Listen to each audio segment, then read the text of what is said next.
The whiskey trembled in my glass, its golden hue fracturing the chandelier's glow as her boss's words sliced through me. "So, you're the guy keeping Claire tethered to that small-time life." His smirk was sharp, eyes glinting with malice sharper than wit. The jab hit hard, unguarded. The ballroom buzzed, clinking glasses, forced chuckles, polished chatter, but it shrank, air growing thin. Across the room, Claire stood radiant in her emerald dress, laughing with a coworker, oblivious to Richard's venom. Or was she? I forced a grin, jaw tight. "Tethered," I muttered. "That's a new one." My pulse thudded, out of sync with the band's upbeat swing. Richard leaned in, his cologne acrid, voice a taunting murmur. "Come on, man. Look at her. She's electric here. And you, a librarian? She could do better." His words weren't just barbs, they were a challenge, smug with assumed victory. My eyes flicked to Claire. Her gaze met mine briefly, her smile dimming before it reached her eyes. Something had been off for months. That glance confirmed it. The hotel oozed wealth, marble floors, gilded edges, servers gliding with trays of hors d'oeuvres. I never meshed with Claire's colleagues, their tailored suits and watches worth more than my car. She'd begged me at breakfast to come tonight, her voice soft yet firm. "It's important, Michael. Please." I thought she wanted me to bridge her world and our quiet home. Now, with Richard's words echoing, that belief faltered. Had she said I was holding her back? I sipped the whiskey, its bite grounding me, but my mind unraveled. Late nights at work, her phone face down on the table, her touch in bed now a faint, tired brush.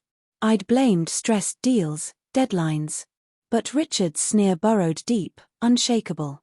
I crossed the room to Claire, steps measured. "Having fun?" I asked, sliding around her waist.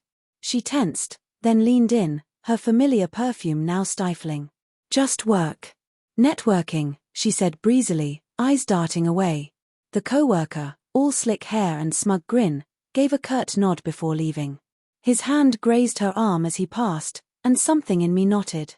"Richard's charming," I said, aiming for light, but my racing pulse betrayed me. Her laugh was too quick, too brittle. "Oh, him? All talk."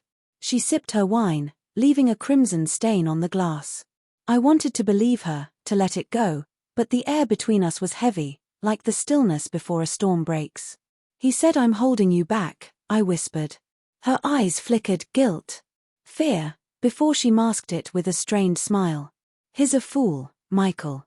You know that." But I didn't. Not anymore. The night blurred empty pleasantries, fake smiles, questions about my job that felt like veiled digs. Claire moved through the crowd like a flame, her laughter brighter, freer with them than at home. Watching her, I felt the pang of a melody fading beyond reach.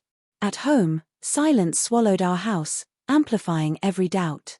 Claire kicked off her heels, distracted. "I'm beat," she murmured, heading to bed. I lingered in the kitchen, staring at her phone, dark on the counter. I'd never touched it before. No need. But Richard's words gnawed. My hand moved before I could stop it. Her passcode, our anniversary, stung with irony. The screen lit up with a thread from Richard. Not many messages, but enough. "You deserve better," he'd written weeks ago. "Someone who gets you." Her reply, "I know. It's just hard." My chest tightened as I scrolled. Late-night texts. A photo of them at a bar, her hand on his arm. Nothing overt, but it was enough. Too much. She hadn't just drifted. She'd chosen. I stood there, phone cold in my hand, anger and sorrow colliding. When Claire returned and saw me, her face paled. "Michael, what are you doing?"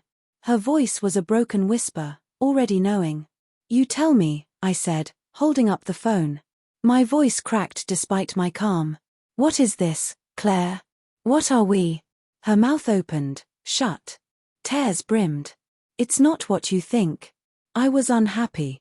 I didn't know how to tell you. Unhappy." A bitter laugh ripped from me, unfamiliar. 10 years, and you couldn't say it.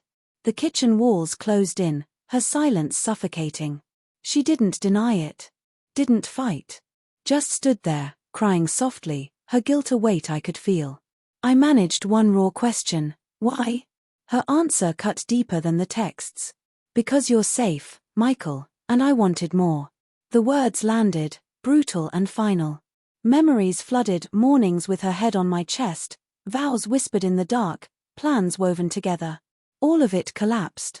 I walked out, the night air sharp against my skin, her sobs fading behind me. Richard's smirk lingered, but it wasn't him I hated most. It was her. It was me, for not seeing it sooner. The street lay empty, stars cold and distant. As I walked, I knew, the man who loved her, who built a life around her, was gone.